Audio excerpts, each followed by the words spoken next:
Welcome to the Dork Forest. Jackie and her pals will never bore us. Shameless confessions about our obsession will make us laugh and smile. So let's explore the Dork Forest and dork out for a while. Hi, it's Jackie Cation. Welcome to the Dork Forest. You know the websites, JackieCation.com, DorkForest.com.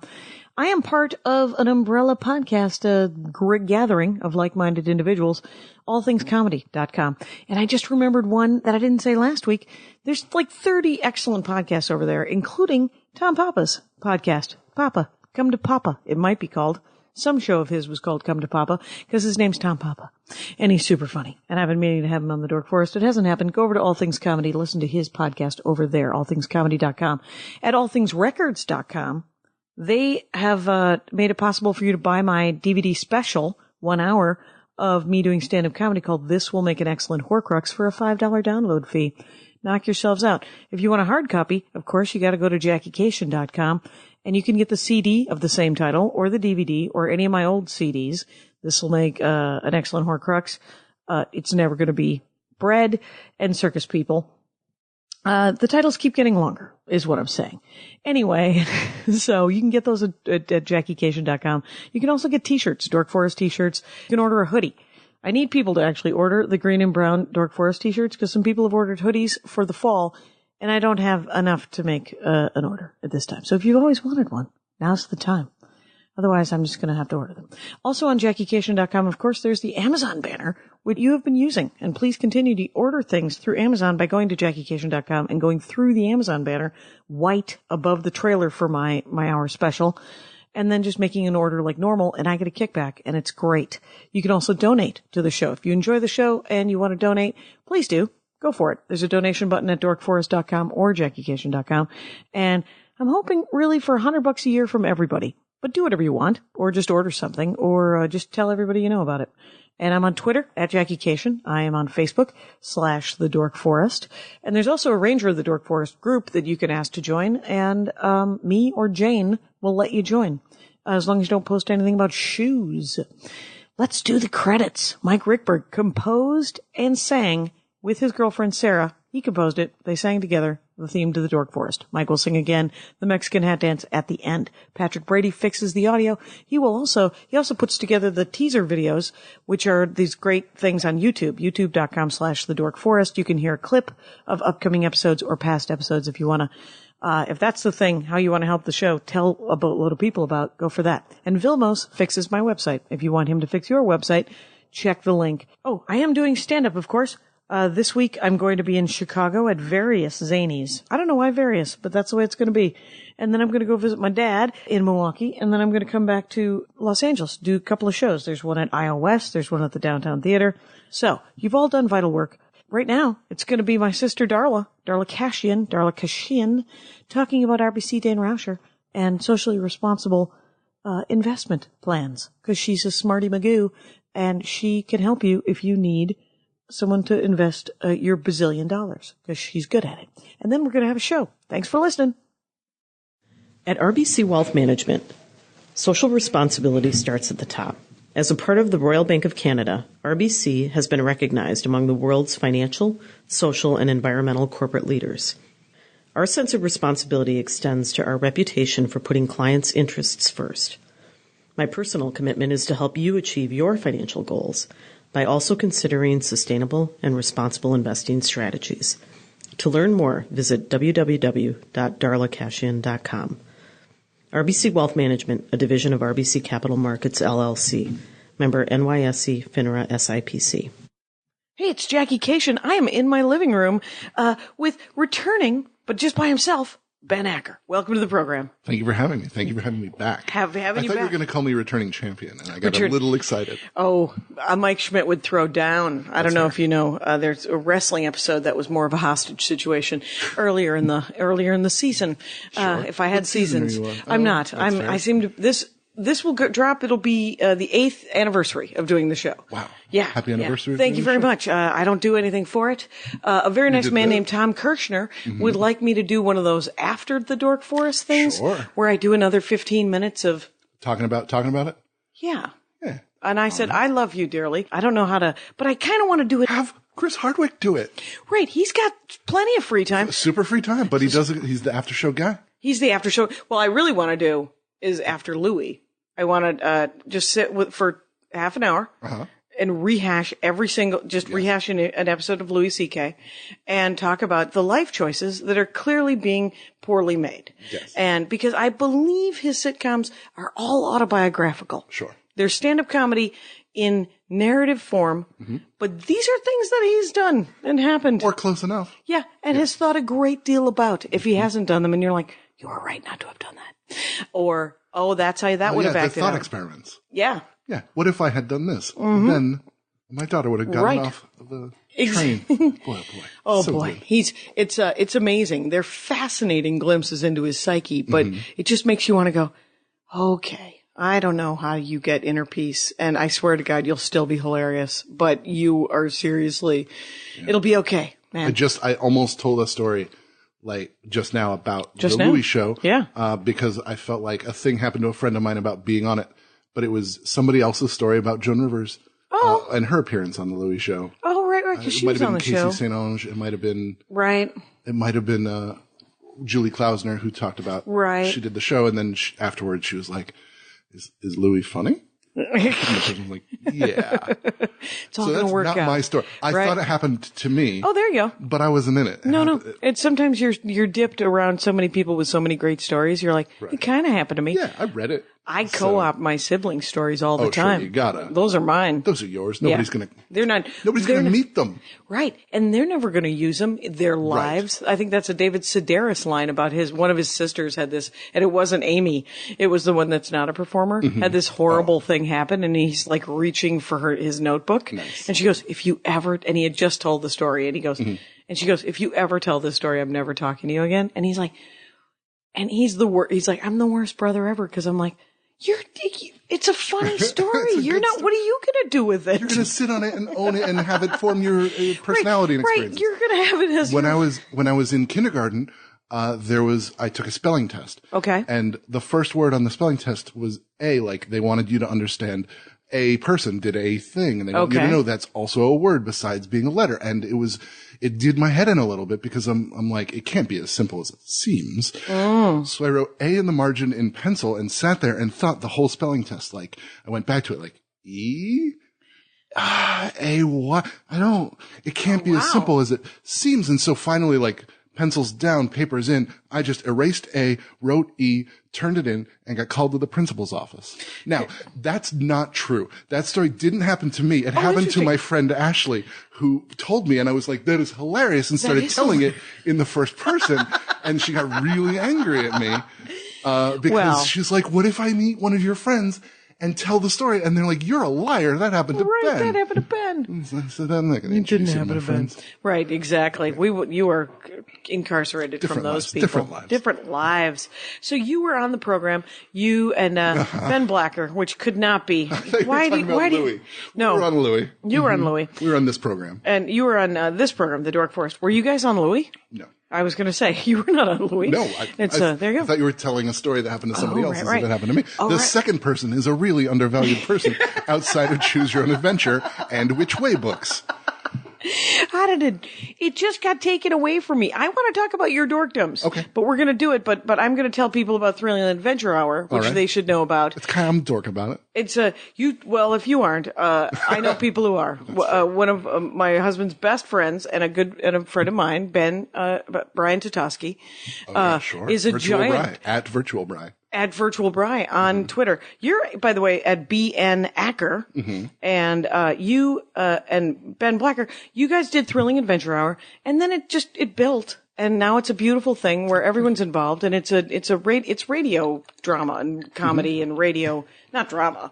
It's mostly yuckity yucks, right? Drama mixed in with the yuckity yucks. We try and back to back some like, oof, my heart. I'm layers. Yeah. Layers. It's beautiful. 2 layers. Exactly. So, but you and Blacker turned that into a graphic novel. Right. And then that got you introduced to the world of writing comic books, I think. It was a tie.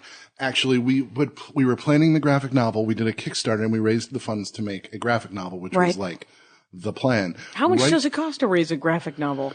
I mean, I suppose it could be as much or as little as you'd like. No, it's not. I wish it were. There's like publishing costs, and in order to do it right, you want to pay the artists, of course, a reasonable rate. Well, that's why I think where most of the money goes. 135 pages and 10 stories, so 10 artists at least. There were inkers, pencilers, coloring, word balloons is a thing, and so like I think we asked for $55,000, and that covered it. Okay.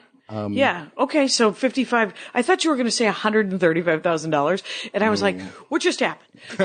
I thought you were going to make a movie. Yeah. And we did make it. We ended up having push goals, and we made a film. Oh, like a documentary. We shot a behind the scenes documentary that was on the Nerdist YouTube channel. Okay.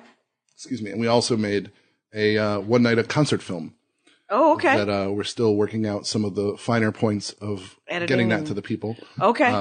But yeah, we're on the road to being. To having a concert film. Oh, very nice. That is hilarious. Where did you shoot that in Los Angeles? Shot it at Largo. At Largo in Los Angeles. Special dispensation from Largo at the Cornet in Los Angeles, California, America. Because he doesn't do that, or? He doesn't do that very often. Oh, fair enough. Well, good for him for being, because he's a good sport. He is. And 7.5 minutes in, I have yet to discuss.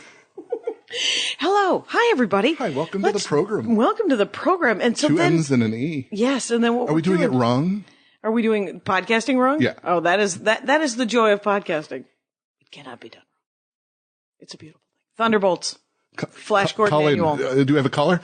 I used to have I almost said a thing. What? We were planning the Kickstarter video, the Kickstarter campaign to do the graphic novel. Right. Before it's finished, an editor at Marvel Comics named Jordan White. Yeah.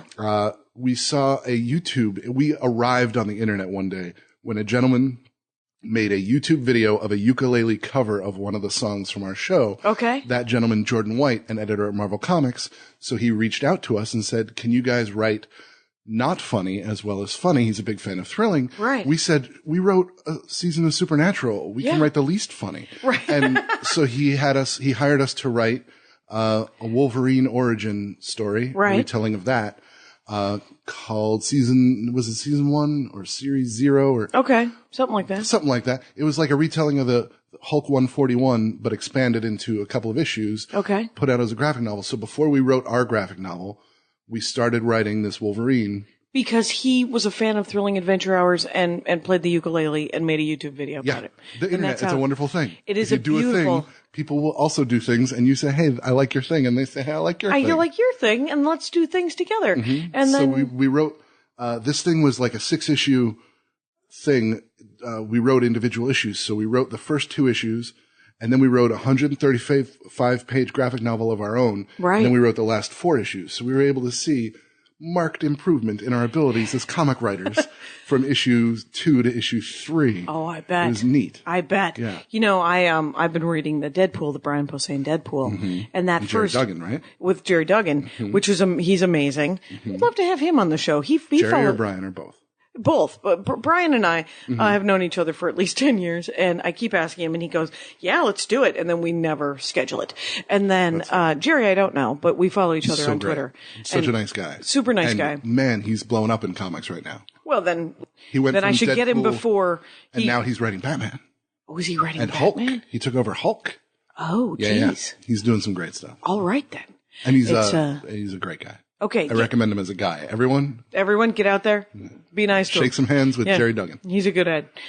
So I think that, I've read that first arc with him and Posehn, and it was super jokey. Mm-hmm. And then the second arc was just hilarious and comic booky. Mm-hmm. And it was like Brian had learned how to write comics in those 6 issues. Mm-hmm. And I think he's just nailing it, and it's really fun. Did you read the dark one, like the Gauntlet, Dracula's Gauntlet? It was with Declan Shalvey. No, how do you spell Shalvey? I think it's Shalvey, who just did Moon Knight with Warren Ellis. Oh, did he draw it? Yeah, he's great. He's great, and his girlfriend Jordi Belair. Yeah, one of the best colorists around. She did some of the stuff for our book. She just won all the Eisners for all the colors.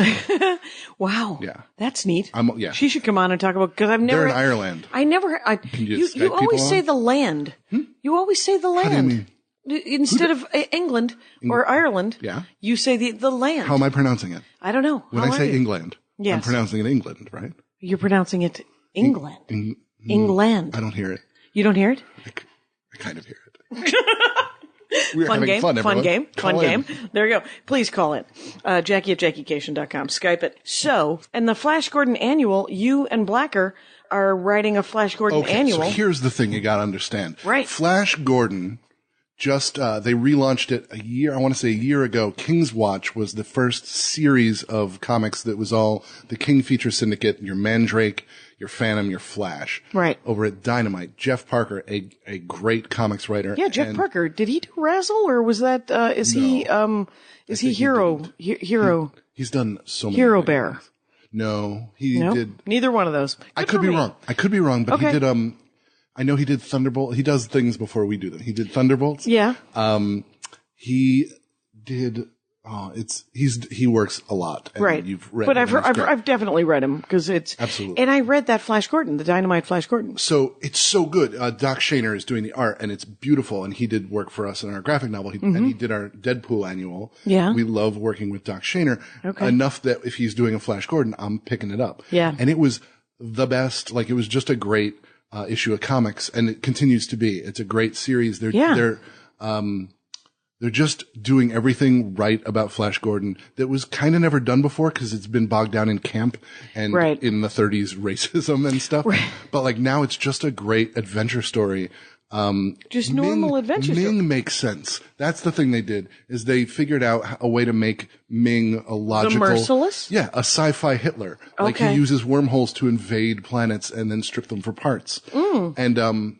And oppress them. Who doesn't want to do that? And so I tweeted about it, and a couple of emails later, the editor asked us to write for this Flash Gordon annual, and it's awesome. really fun because it's in the spirit of what we do, but a little less jokey, but only a little. Right. But, like the characters take their things seriously. It felt like writing real genre stuff. It was really cool. Yeah, because all that thrilling adventure stuff is real genre and real and period kind of, right? Yeah. And so that's coming. That should come out right when this does. The Flash Gordon Annual. Everyone should dash off and purchase that item. And then you're currently writing the Thunderbolts, and then Everyone Thrilling Adventure or graphic novel is out, and Boom has that now. Are they the ones? Archaea and Boom. They don't joined think- hands, they right? joined Archaea. hands. Archaea put out the graphic novel, and then Boom bought Archaea, and I don't know if it's Boom's still- name is on the graphic novel. I'm not sure. Okay, but Archaea. But Archaea still exists. Fair enough. Oh, good. Okay, so that's fine. And they did a great job. It was a beautiful book. Yeah, We got Eisner nominated. that's amazing. It's amazing. Our first time out, and we got Eisner nominated. And they scheduled the Eisners opposite our panel at Comic-Con. Oh, that's so I cut out of our panel early to go see if we'd win an Eisner. Yeah. And I was sitting there next to our editor, and they started announcing the really fun awards. We were 4 into the fun. Like, there's a first half that's like some best comic store in the world. Right. And like, there's a in memoriam section. Yep. And then there's like, Phil Lamar gets up and starts emceeing, and Matt Fraction wins, and Brian K. Vaughan wins, and like people with great speeches. And I realized, like, as they're ticking away, oh, if I win, I need to make a speech. I need to write a speech in my head right now. And they're all like, the myth of the nerdy or poorly socially functioning comic book writer is history. These guys are charming and hilarious. Erudite and very smart and very funny. Way more than me. And like, I have made a 10 years now of having other people with charisma saying the things I write, so I don't have to. Right. And I'm sitting here going, well, I don't know. And I decided, like, I will let charisma, I will let wit be their thing, and I'll just be enthusiastic new guy. Right. If I were to win this, I'm going to go up and be excited, right? Yes. And take a picture of the people with my phone, and you like me, you really like me, and sit the hell down. Yep. And then we didn't win. Right. And I went, thank God, that was a terrible speech, and I would never be able to pull it off. Right. So I was excited. Congratulations, Dark Horse Collection. Exactly. Well, and it's always, I mean, the thing is to be nominated is the most amazing thing. Absolutely. First time out. That's insane. Oh, sure. So, yeah, no, can you imagine what kind of prick I'd be if I won a thing? Like, that's like winning Vegas the first time. Like, this is how it is. No, this, everyone who gambles wins. What you do is, step 1, go to Vegas. Step 2, you win a lot of money. And that's it. every graphic novel I write will be Eisner winner. Judd Apatow the other night did stand-up in front of everybody, and he just started doing stand-up in front of everybody. But he opened his set Not like that Batman. Not like that weird... Does stand up behind people and then disappears. Exactly. But he said something along the lines of, I'm really nervous, but I have to tell you that it's weird to be nervous because I'm so wealthy. And which is the greatest fucking line in the world, because it turns out it doesn't make you not nervous, and it's such a pricky line, but it's so fucking awesome. Are you watching Going Deep with David Rees? I'm watching nothing, I tell you. All right, over and over again. What is Going Deep? What is it? Amazing show. David Rees, from Get Your War On, and he wrote the book about artisanal pencil sharpening. He's currently on tour with Mr. John Hodgman. Okay. He'll be at Largo on September 11th, so if you're looking for a way to celebrate, exactly, go to Largo. A friend of mine's having a baby that day on purpose. They're inducing. And Going Deep is a show. It's he takes things you think you know how to do, and explores them in depth. Like tying your shoes is an episode, making ice is an episode, opening a door, shaking hands, swatting flies, lighting a match. And there was a promo for it where he was supposed to get on a treadmill and run so they could take his whatever, and they. He said that he didn't do that sort of thing, and the doctor administering the test asked why not. And he said, "Well, my daddy runs the network." Oh. And the doctor said, "Is that true?" He goes, "No, no." And it was just the most charming. He's like, "I don't want to do it, and I have enough money so I can say no." Daddy says, "Yeah." It was What's his name? David Rees, Rees. Okay, David Rees, and it's probably on Travel Channel or... It was National Geographic. Nat Geo? You can see it on Hulu Plus. Oh, of course. Please check out the Making a Paper Airplane episode. Is that your favorite one? I like Handshake. But, you like Handshake? A lot of people like Paper Airplane because he invents a musical as he's talking to aeronautics engineers. Okay. And what do you love about the Handshake one? It's I think he comes through the most in it. It's about social anxiety and manifesting the opposite of that. Oh, it's about comedians. No, I'm just kidding. So we'll be here all week. Yeah, we'll be here all the time. And let's talk about the things you love, man. You picked 3. The thing is you seem to know everyone. I wish I knew as many artists because I don't know any of the artists. I've only been reading. Like are aware of them or know them to shake hands? Them. Okay. Oh, and I'm sure you are shaking hands with some of them, but you are aware of them because it is a beautiful thing to know the artists and to acknowledge them in their work. Oh, sure. They bring it to life. Yeah. Yeah. We found, and I've said this, I think, on another podcast, but, the writing of the show, and then you give it to the actors, and they do that thing that is the thing that is equivalent in comics. You give it to the artist, and they do that thing, and it's that collaboration is everything. Yeah, that's so great. Because do you have a podcast? Well, I mean, I do the Thrilling Adventure Hour. Okay, which is also released as a... The way it works is the show has 3 segments and the month has 4 weeks. Okay. So for a while we were padding that 4th week with like, hey, let's talk about ourselves. You have a navel? Let me gaze at it for a minute. And let's answer all the questions, but let's do it 10 times. Oh, fair enough. Yeah. Okay, so now we're the 4th week is a series of ads. Oh, fair enough. We do in the show. Oh, nice. Yeah. Oh, the funny ads. Silly, funny ads. Yeah, okay. And so now you have picked 3. Let's get to them. Let's get to them. The movies of Wes Anderson, Rian Johnson, and Edgar Wright. Right. I was asked, I think, to to find a thing I like. And yes. I like so few movies. Okay. But I love all of the movies of these 3 guys. I could watch them, all day and all night. How many movies have those 3 guys made probably together? Together, 15? 15? Yeah. Yeah. So that's a hell of a... Something like that. Yeah, that's a weekend. Uh-huh. That's a weekend. No, I got in a Twitter fight about it this morning a little bit. Yeah. Where someone was like, I like a movie. And I'm like, it's not so good because it's a movie. Okay. But these guys, that's not the energy of this show. I love these 3 guys and their movies. What do you? Because what it sounds like is that you have a hard time. Like I have a hard time watching movies. Mm-hmm. I have a hard time. I have a harder time actually watching television than I do with movies. But I have no idea why. Do you have any idea why movies are hard for you to watch? Well, because TV's better. For me, TV's better. TV gets to tell a longer story, and so you get to because it's ongoing. It's ongoing. You get to bask in a character. You get to find an aspect of a character and deal with that story for a week, and then more. And they are necessarily making richer characters for television. Okay. And in a movie, the character arc, Like you open, the character needs to learn something about himself, and then you finish, and they do or they and don't. It's 2 and hours that's later. it. Like if Watchmen, did you see the Watchmen movie? Yep. If that was an HBO show, that would have been awesome. If there was 6 episodes at an hour a pop of that, Yeah. you could really get into Like the Sherlock world. or something. Sherlock.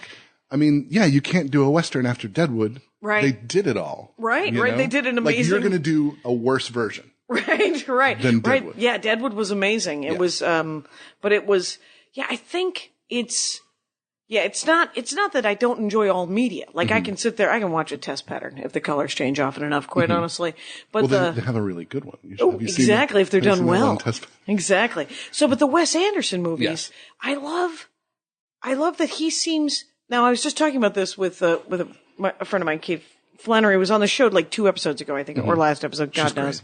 She's great, right? Yeah. Wonderful human being. And we were talking about how she finished The Office and how it was, she was worried. She was like, oh, I guess my career is over. I guess we're done now. And you're like, well, obviously it is not. And obviously I have a committee meeting going on in my head because we all do, right? You finish one thing and you're like, oh, what do I get? Quick, get something else. I'm looking for that one thing. Right. Like we always have the 5 things. Right. You got to have 5 things It would be going. great to have the one thing that you're like, oh, this is the end. Right. Then you get to take a break. Right. And it's what I do really like about Wes Anderson, I realized in the conversation with her, because we weren't talking about him, but it really summates what I do like about him is that it feels like he makes a movie for himself. For others, he genuinely wants everyone to like it, but he's like, this is what I want to do. And I hope you enjoy it. I hope But if you don't, I guess other that's movies fine. are available. I'm going to go over here and make a smaller version of the same thing that I still like to do. Ever since Rushmore, Yeah. the idea that I've had is that he's making Max Fisher movies. Like it's Max Fisher making these movies. Tell me who Max Fisher is. I the don't know Schwartzman anybody. character in Rushmore. Okay. Oh, I So see. the main character in Rushmore who did the plays. Yeah. Like if you think of Yeah, the 'cause I didn't movies know as the the character. Yeah. extension of like that character. So the movies are themselves made by a character so they can be that. Oh, that's hilarious. That weird. But Moonrise Kingdom. Did you Yep, see the Moonrise I Kingdom? did. Holy crap. It was the idea that, 2 kids fall in love and because they are kids, they have none of the obstacles that grown-ups have in their relationships. They have none of the like, oh, but where do I live and what's my job and am I becoming this person and how are we going to grow? They don't know anything. They're not people yet. They don't know. They're Right. pure balls of emotion and instinct. And so that love story is the purest love story I've ever seen in a movie because all they are is that emotion. Right. And when I saw later on Facebook people for Halloween dressing up as them, Yeah. it touched me in a way that was like, oh, those people, those real life people are in love with each other because they're dressing like these balls of pure affection. Yeah, yeah. That is so true. Yeah, because it was a beautiful movie. It was a beautiful, like, I mean, the art direction itself was lovely. And I don't care about that. I'm a writer. But there was a thing I saw on the internet where it had pictures of Norman Rockwell paintings next to frames of this movie. And it was like, oh, that's what they were doing. Oh, These frames look like Rockwell paintings. Really?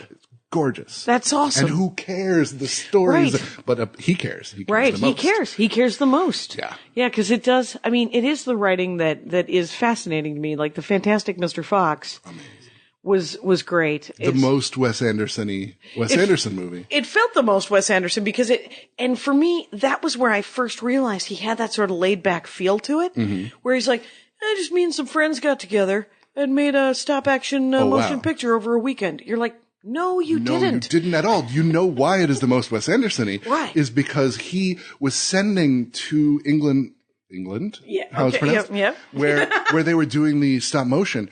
He had everybody act out the movie and he shot them acting out the movie. But for the particular character movements, he shot himself doing that stuff. And so if there's more characters on the screen than just one, he was doing all of the things for every character. So he sent that off. So every little bitty move in that thing is based on Wes Anderson acting out the performance. What? Yeah, he just shot it on his computer.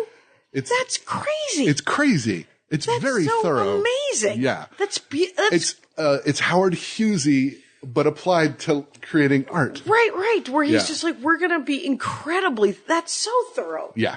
Thorough, I think, is the nice way to say it. It's, I mean, you're just like, but, and the result, you know, with it. You put that much attention into something. That is the thing. I don't know. I'm going to tell this story, and I think it'll be fine. Okay, I think so. One of the people on the list here, Ryan Johnson. Yep. He made Brick. Okay. He made Looper. Right. He's going to be making some Star Wars movies you're going to love. Oh, there we go. That's a jerk move on their part. Just when I'm out of Star Wars and don't care anymore, they bring in one of the 3 directors they could bring in to make me give shits. Can you swear on this podcast? It's fucking A. Knock yourself out. I wouldn't say the F. The F word. Not in public. We'll make it into a ringtone if you do. Well, fuck, now I gotta. We were just talking about something that made me want to tell the story about how Ryan Johnson being he and my writing partner, we had breakfast one time and they were bonding over like can't write until the whole thing is in their heads. Oh, okay. And I just wanted to bully them a little bit because I can, I'm the other way where it's like you just start writing and you'll figure it out eventually. Okay. And then I had this moment of like, I would take issue with that if he wasn't one of the best goddamn filmmakers on the planet and if his scripts weren't airtight and perfect. So. Right. Did he write Looper as well? Yeah. Because that was amazing. I mean, I haven't seen Brick. I haven't seen any. Brick. Yeah, did you say, the last guy I think was the guy who did the other one. Anyway. Brick also, he did The Brothers Bloom. Brick was his first one. Brick was Joseph Gordon-Levitt. Okay. And it was high school noir. And it was all written in invented slang. Okay. And it was it was one of those moments where you walk out of a thing with your mind goddamn blown. It was the first thing I maybe have seen where the trust in the audience was so implicit and grand. Like, it was invented slang, but there was no character that went, wait, what do you mean by pin? Do you mean, like Kingpin? Oh, I get it. Everybody knew what everybody was saying, and it was there if you wanted it. If you were it felt like watching a subtitled movie because you had to engage with it on this level of being one with that script as the characters are saying it. It was so confident, and it was so like confident in you, the audience, that you're going to follow along if you want to. Okay. Like you're saying with Wes Anderson, like if this isn't your cup of tea, have that cup of tea or coffee or milk or whatever. If something else is available. That's amazing. It's this tight little story of like a kid, and it's all noir tropes, but it's all played out in high school, and everybody in it is great. Okay. And everybody just sticks it, and that's amazing. Yeah. Okay. It's so good. I think it's streaming. Okay. Yeah. Yeah. That's fine. I have all of we have rabbit ears, but I have all of the other things, the Hulu and the Netflix and the HBO Go and whatever. You gotta. So yeah. Why not? What am I going to watch? TBS? It'll be fine. Very characters funny. Unwelcome. Characters. That's you. It's that is amazing. That sounds, so he did Brick, he did Looper. Looper kind of blew my mind. I had never seen anything like Looper. It's so good. Yeah. I just watched the commentary track. I'm back in. Like, I loved it. Yep. And then just yesterday, I'm like, Looper, you want to talk about it? It's great. I really love it. And so he's going to write he's going to write and direct one of the. After J.J. Abrams finishes. Okay. So either the second or the third. Okay. They're going to mix it up. They're going to mix it up. Okay. Is he doing any Marvel? Would they, I wonder if they'd let him do one of those. Oh, I think everybody wants to let him do things. Anything he wants to do. I think post Looper, I think he was in a good spot. Yeah. That's neat. That's really neat. And what about Edgar Wright? Edgar Wright. That's your third. Left the Ant-Man. Oh, he was the guy who walked on Ant-Man. He did Scott Pilgrim. He did Shaun of the Dead. Okay. He did Hot Fuzz and World's End. Okay. I reviewed World's End for the Comedy Film Nerds page because World's End kind of blew my mind in the way that I was like, this is a story about a man who the only way he will stop drinking is if it affects absolutely every single person on the planet. His bottom is the greatest bottom. There is no way that he will stop drinking prior to the actual aliens asking him to. And he's like, okay. All right, fine. That is still no. It's the greatest arrogant. It's like the most arrogant alcoholic sort of thinking that I've ever seen in my life. But I love that it played on John Cusack. Okay. Like that black trench coat was so say anything, right? Like, All right. The idea that he was that guy in high school, that he was the most cool, popular guy is so modeled on 80s like tropes like that. Like he was that guy who failed, because real life isn't like that. It doesn't reward that behavior. Oh my God. Yeah. I love that about it. That you know what I love? I missed that entirely. That's what I love. You're watching a movie about an alcoholic bottoming. Exactly. I'm watching an entirely different movie. This is they're making fun of this thing, and that's awesome. Yeah. My only complaint about World's End is not to do with them, but I'm in for the movies of these gentlemen, so I try not to watch the critically. commercials. Oh, okay. I'll watch critically on the second or whatever. Like, okay. My critic is like, that is really good. You did it. You guys are good at it. You're talking to me. But like, I don't need the commercials. Okay. I'm going to see the movie. And so when World's End was coming out, I missed every commercial for it because I wanted to go in knowing as little as possible. And one day before it came out, there was a commercial for it came on, and I'm fast forwarding. Yep. And I realize I'm on live TV, and it makes that sound like Mrrt. Yep. And like they show the twist in the commercial. They show like the end of Act 1 thing that the movie's actually about. No. And it's just like, I was so close to having this pure experience. Like I had I feel like Shaun of the Dead, they marketed it so terribly. They marketed it like it was a dumb guy movie. Yeah. And the only reason I went, it was my buddy's birthday. Okay. And it was the night before it came out. Let's all go see it. It's at the ArcLight, and those guys were there, and they introduced it. Oh, and that's it was neat. And it was like, all right, well, let's see if it's a dumb guy movie. Yeah. And I had zombie material in a sketch show that I was about to do, okay. so I was a little bit worried that a zombie comedy was going to step on toes. Yep. Nope, they were doing awesome junks without needing my dumb bit. Yeah. And it blew me away. And because it was marketed like this is going to be this kind of movie. It's and just good. It wasn't from the jump. It was so good. Yeah, it was because I don't enjoy zombie movies. Mm-hmm. First of all, I don't enjoy scary movies because they scare me. Congratulations, those Good of job you. with your ontology, scary movies. Well played. We don't need to gather, and it'll be fine. Go scare other people, and then so I usually don't. And it was scary. It had good scary moments in it, but it was so funny and it was so heartwarming. But on their way to as they introduced it, they said, yes, obviously we like Romero and we like Carpenter, but we also love. And I don't know his name off the top of my head, but it was the 4 Weddings and a Funeral and that guy. Okay. And they said, this is a Zom rom-com. Okay. And it's just as important to do this part. I mean, more so. Like, it's like Buffy. The metaphor for the coming of age is the horror element. Right. Which is always great. Which is always great. I mean, the thing is I like it. I love it when a movie is about more than just, I mean, I have to see World's End again now because I want to see that part of it. I want to see the 80s. Did you ever see Let Me In, Let the Right One In? Did you Everybody see those start movies? drinking. It's a drinking game. Have you ever read? Have you ever heard? Have you ever seen? Well, Which you just said you don't like horror movies. So and you don't So see maybe things. not. So the answer is no. But what is it? Let the Right One In was the foreign version of this movie. Oh, yeah? But Let Me In was the American version of it with Chloe Moretz. Okay. As a vampire who moves in next door to a bullied kid. Yeah. And it is fully a horror movie. Okay. But I had to hand back indie cred for liking the American version so much more than the original version. Okay. It is brilliant. Like, it's this girl who is a vampire. She has a Renfield, a human servant that's serving her. Right. And over the course of the movie, she loses that one, and kind of the kid who is the neighbor who she helps overcome the bullies in a real never-ending story, evocative thing. Awesome. But in a horror lens, becomes her new Renfield is kind of the story of this movie.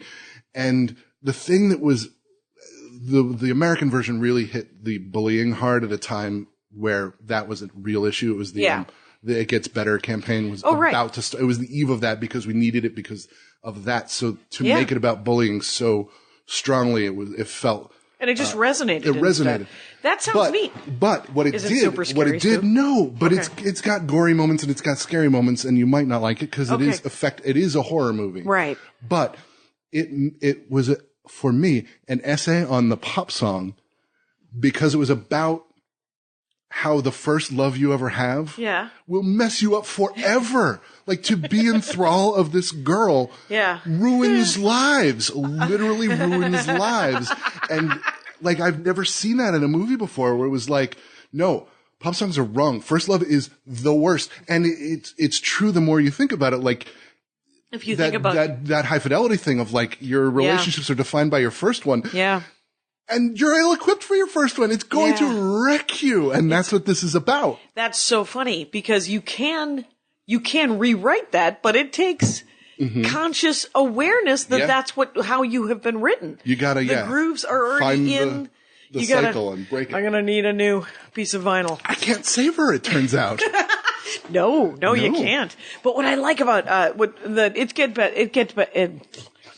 It Gets Better campaign. Yes. What always made me laugh about that, because I was like, it's great that there's the It Gets Better campaign, but it should be followed by It Gets Worse and then It Gets Better again. But the great thing about It Gets Better again is you're coming from already a better place. Yes. Right? Because It Gets Better, you own who you are and you want to tell your parents that you're gay and they want to kick you out of the house and you're like, well, now I've admitted that. And then you're like, well, and I also enjoy, I don't know,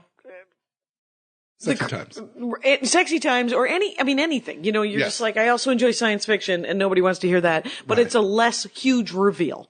Like every new reveal in it gets better because you've admitted the biggest thing. Right. The biggest thing. And like, so, I had a friend one time who, we were talking about like admitting like the worst things in life and sort of getting over this whole thing where you're like, well, you want to be a better person. So you want to sort of get over like the worst things you've done.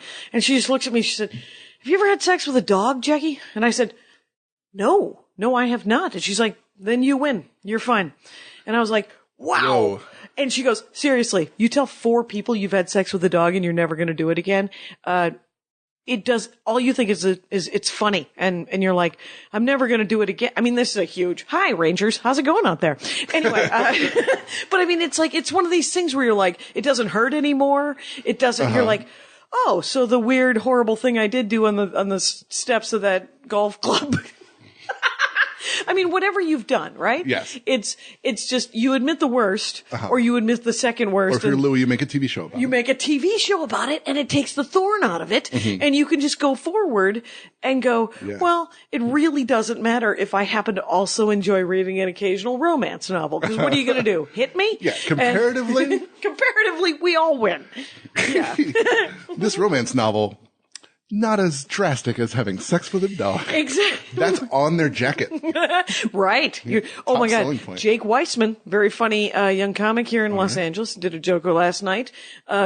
He's been on the program, ladies and gentlemen, and because I'm about to tell his fucking joke, which is never fair. But whatever. Well, he can get a podcast and tell your joke if he really wants to. There you go, man. Yeah. Or he could come on and do rebuttal time if I've done it wrong. Because it's essentially about how people say if you get gay married, the next thing that's going to happen is people are going to want to marry their dogs. And he goes, think about that. All that means is that guy is already having sex with his dog. Just think if he got married now. That'd be better.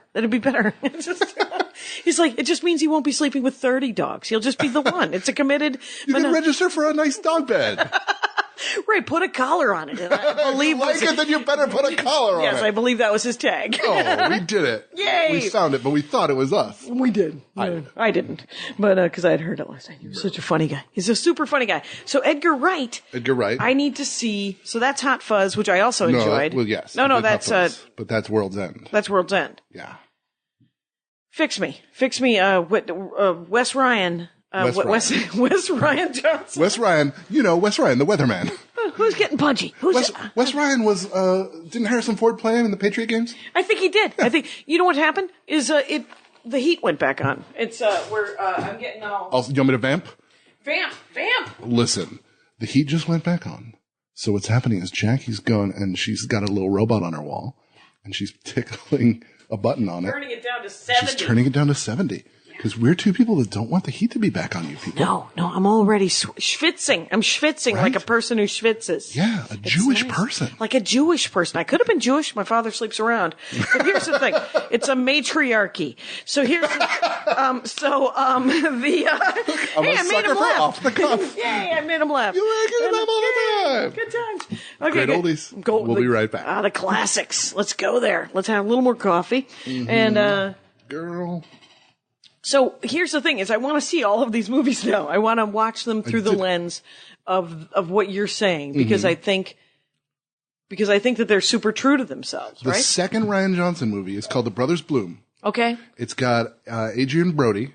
Oh wow. It's got Mark the Hulk Ruffalo. Right. As two brothers who do cons. 13 turning into 30. Yes. Okay. 13 turning into 30. It's got Rachel Weisz is sublime in it. And nobody has ever said Rachel Weisz is sublime.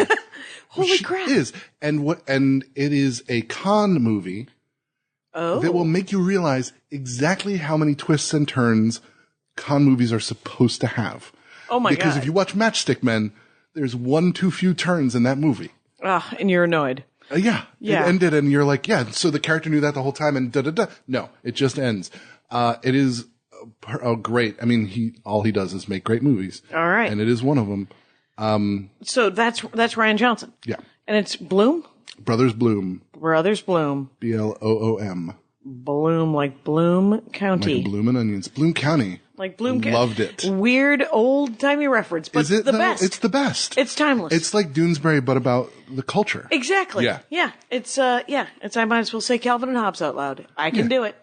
Yeah, but Calvin and Hobbes has that warm spot in everybody's heart because it was about being a kid. Right. Bloom County was about being a weird kid. Yes.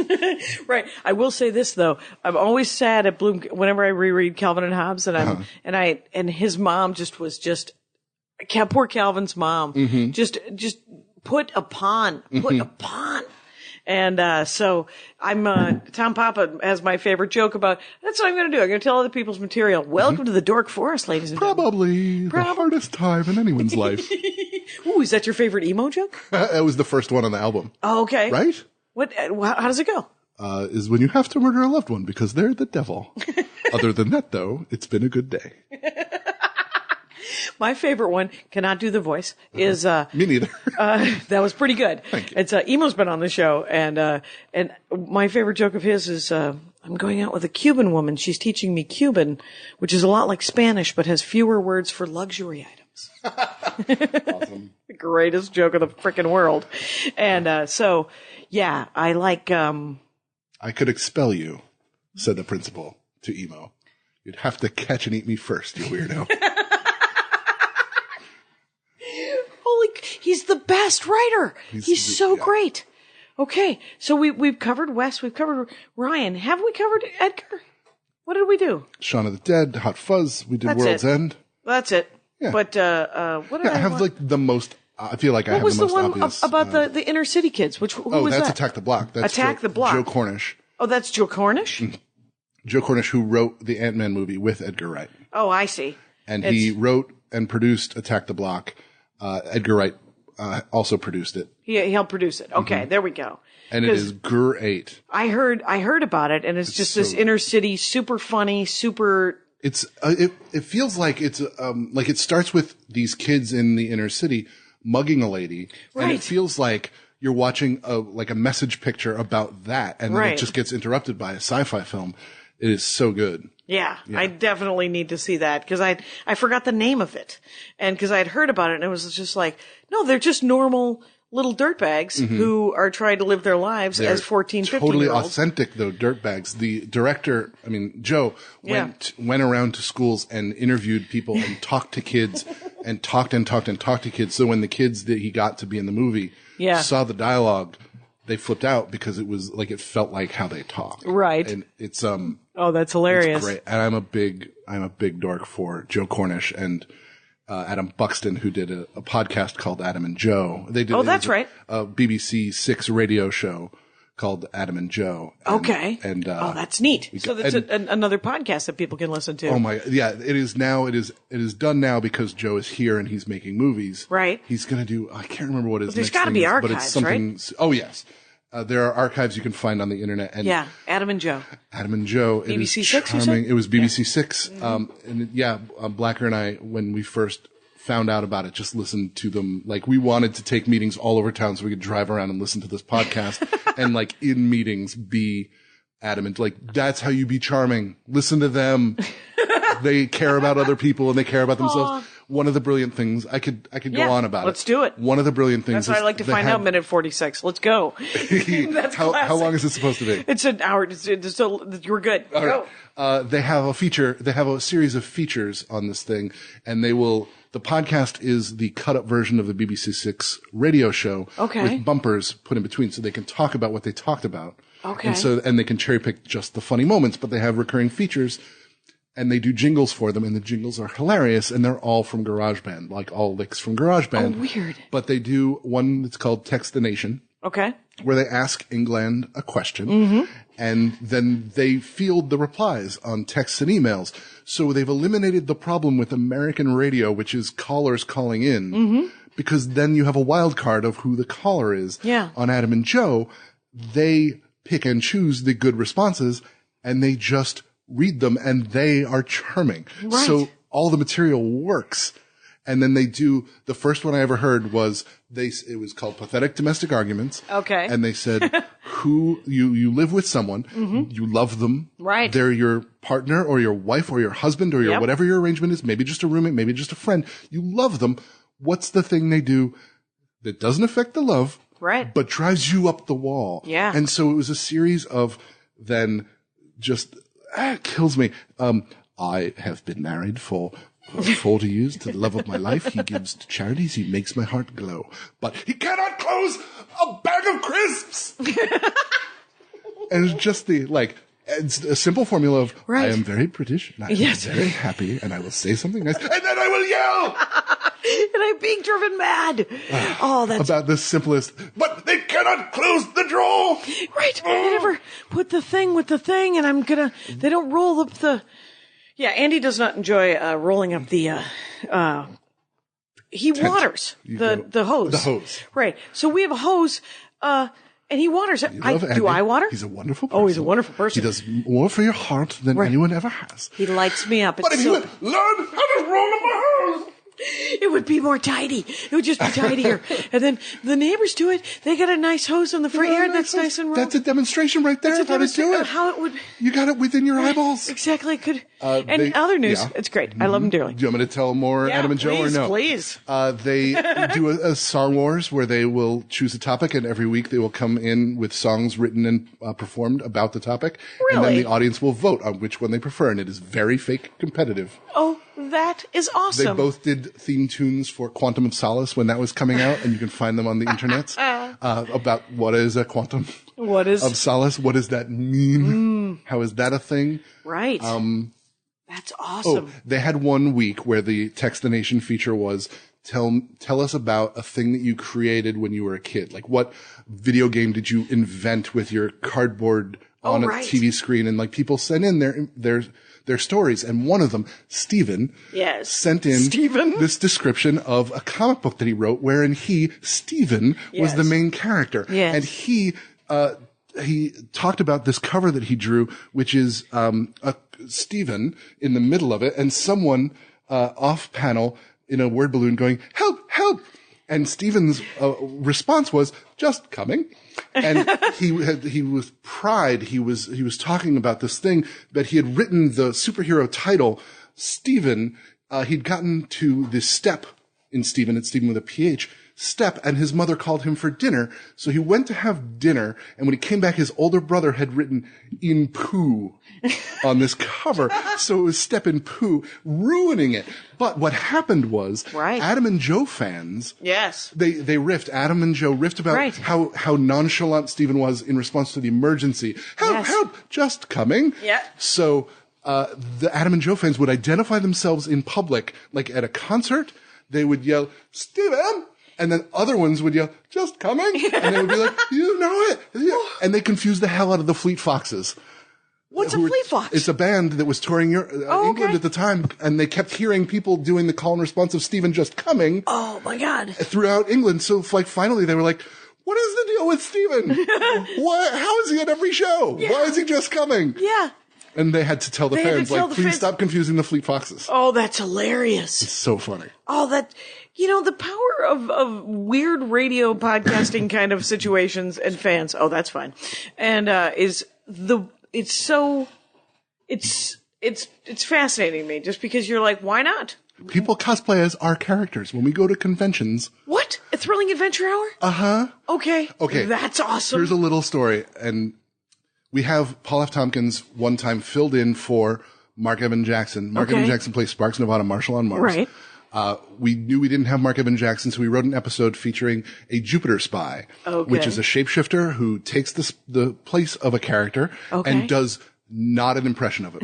The Jupiter spy is like, "Hi, my buddies," and everyone's like, "Hi, Sparks." You know, that's the bit, and it is really Paul's amazing. So we go to San Diego last year, and we have cosplayers at our little party, and I see Frank and Sadie Doyle, and because they have the martini glass, and I see an Amelia Earhart, and then I see a girl. She's young, so she is a girl, and she is dressed as a cowboy. Now we have Sparks and we have Red, who's a lady cowboy. Right. And she is not dressed as either of those. Well, she is dressed as a cowboy, and it could be either, or it could be because I know about. You do the gender swap in your cosplay. Right. That's a thing. So I ask her, "Are you Sparks or are you Red?" And she leans in close and she goes, "Hi, my buddy." And it made my whole time. That's so fucking awesome. It was so awesome. That is so great. You know, I just did an cosplay episode, with a woman who makes her own costumes and is amazing. Who that is? Her name is Brittany Braun. All right. Brittany Braun. And, at Brittany name. Braun. Strong name. Strong name. It's up Brittany Braun Designs. And what she does is she makes, she likes Batman and she's working on a gender swap, Joker. Nice. Yeah, that's what she's making right now. And I was like, is it going to be scary?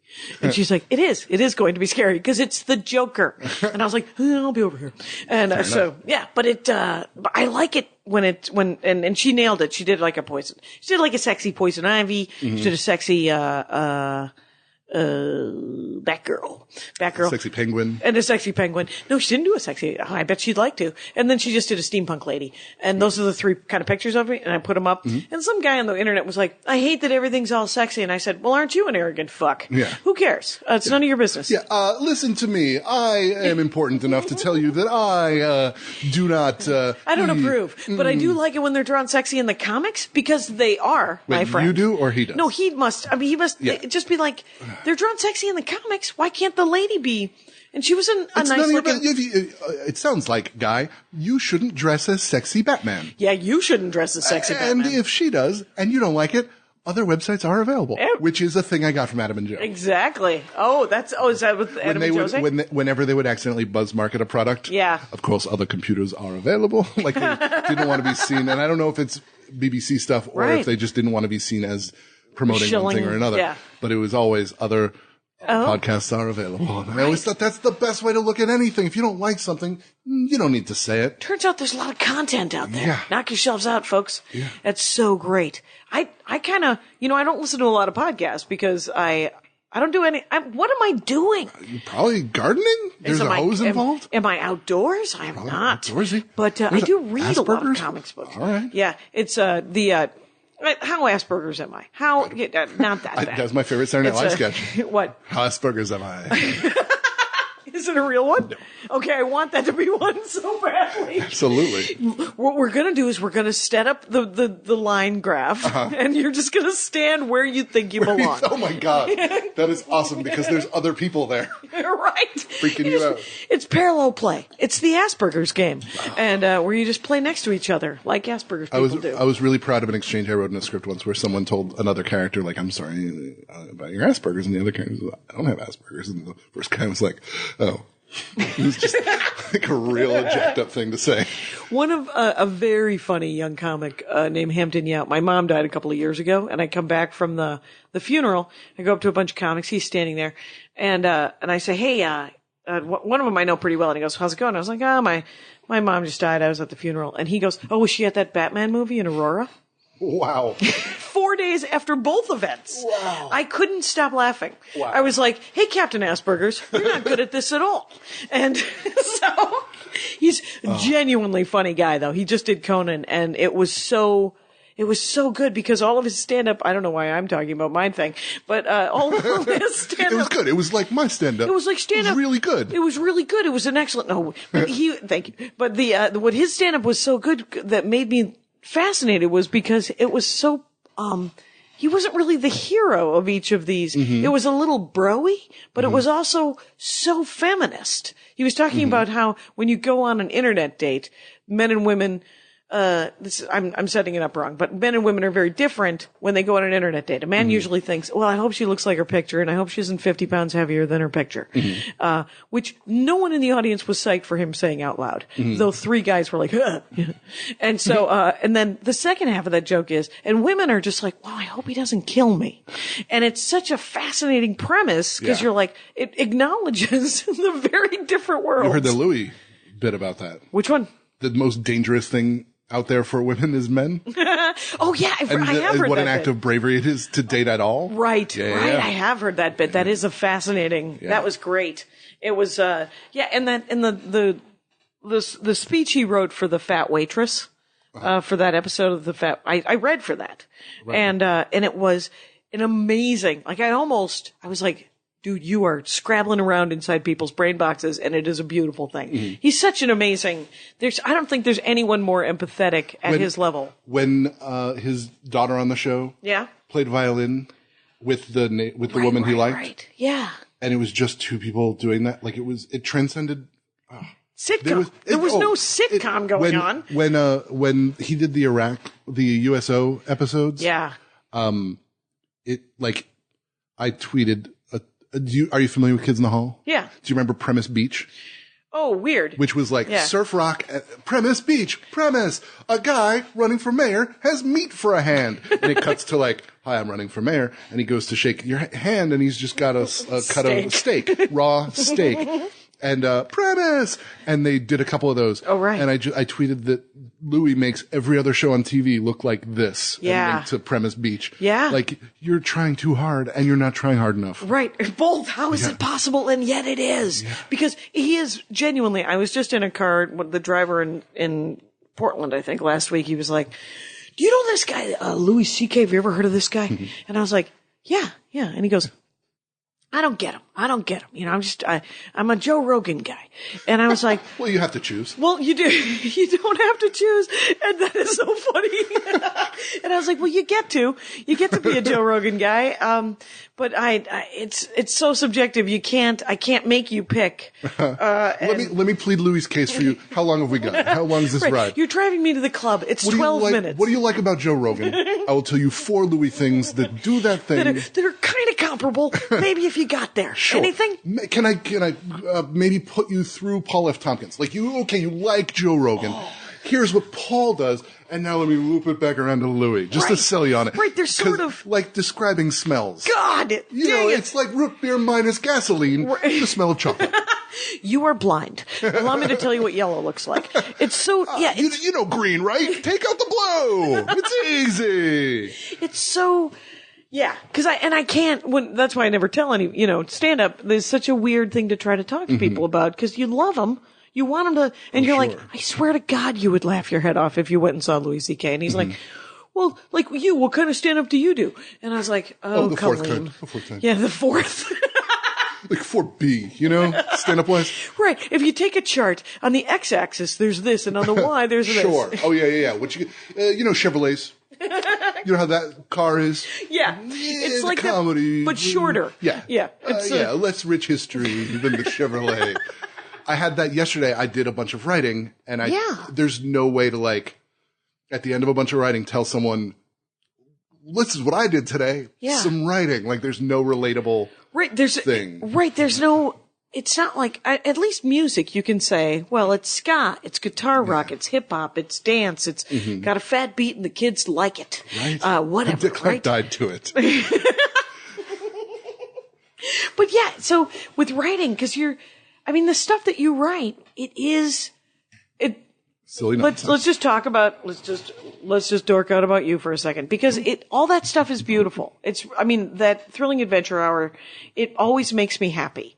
Because it has heart and it has a weird plot that feels like you're like, no, this is what we're doing. I'm sorry. and right. And so, and it's smart and it's funny and it's great, but there is no way to say, well, I write, and if you say the thing that you write, they're like, oh, like Jack Benny. And you're like, Like Prairie Home Companion, but Right. contemporary. Yeah. No, not We went on the Joko cruise. Yeah. Oh, did you? Yes. Oh, neat. We did a thing for Jonathan Colton. Yes. Right. Jonathan Colton invited us to his cruise, which is a remarkable thing, and everybody go. And it was a week? It was 6 days. 6 days? And how big is because I know it's a 3,000 person ship, and 850 of them are there as audience for the Joko cruise this time, and it gets bigger each time. And the other 2,000 are just cruise people? Yeah. Cruise okay. People. And holy cow, we did a version, thrilling adventure wet, we call it. Oh, nice. The cruise occurred during pilot season, which is when all actors in LA are reading for all shows in LA. Right. So we could bring none of our people. Oh, none of your people. But Paul F. was on the cruise. Oh, cool. And John Hodgman was on the cruise. David Reese was on the cruise. And Sean and Sarah Watkins. Okay. It was Largo Camp. Yeah, yeah. And that's it fun. was so fun. But the reason I bring it up is that I went on one of the excursions where they dock and you go and it's you're in Tijuana or something? Jamaica or Bahamas. It was the Jamaica cruise line. It was Haiti. It was near Haiti. Okay. And there's an excursion where you go and you snorkel on a coral reef. Yeah. And you pet a stingray. Yeah. And I had this moment where just 360 degrees around me is beautiful paradise. Yeah. And it occurred to me that, like, the reason I'm here in the middle of this warm ocean is I write cowboys punching robots. Life is pretty cool. That is pretty cool. It's one of the, everybody should, if you're not doing what you like out there, try to find a half an hour and do what you like. Yeah. Yeah. Boy, oh boy. Why don't they say that in schools? Yeah. Yeah. This is the new motto of the Dork Forest, by the way, because I said it last episode, I think it was, because my father has always said, well, you might as well do what you like, because I'm going to make fun of you either way. Wait, he said he was going to make fun of you either way? Yeah. Awesome. He's like, you might as well do what you love, because I'm going to make fun of you either way. I thought you were saying they, the world is going no. No, this is personal. Yeah, this is like, it's always personal. Yes. Yeah. Should we open up a new thing? Should we start You got a new one? Let's start another. I was going to say, Ben Acker, that it's been lovely having you on the program. It has been an hour, and it goes by super fast. It really does. It really You're a pleasure does. to talk to. It takes a while for me to. I'm always like, am I doing it right? It's very weird. Yes. Yeah, I'm doing it fine. Just calm down, Cation. I'm the opposite of your father. Yes. You're doing it great. It's great. It's all working out. Yeah, we all really love you. Aw, thanks, man. Yeah. So this was so fun. Thank you fun so for much. me. I can't wait to see more of all things Acker and all things Acker and Blacker. Thanks. So have a good one. Take care of each other out there, Rangers. Do it. Okay, bye. My hat, my hat, my hat. They're dancing around my hat. My hat, my hat, my hat. Well, what do you think of that? If it looks like a Mexican hat dance and it sounds like a Mexican hat dance, it's most likely a Mexican hat dance. So take off your hat and let's dance. Yay! Oh my God. Why don't we just call that as the end of the show?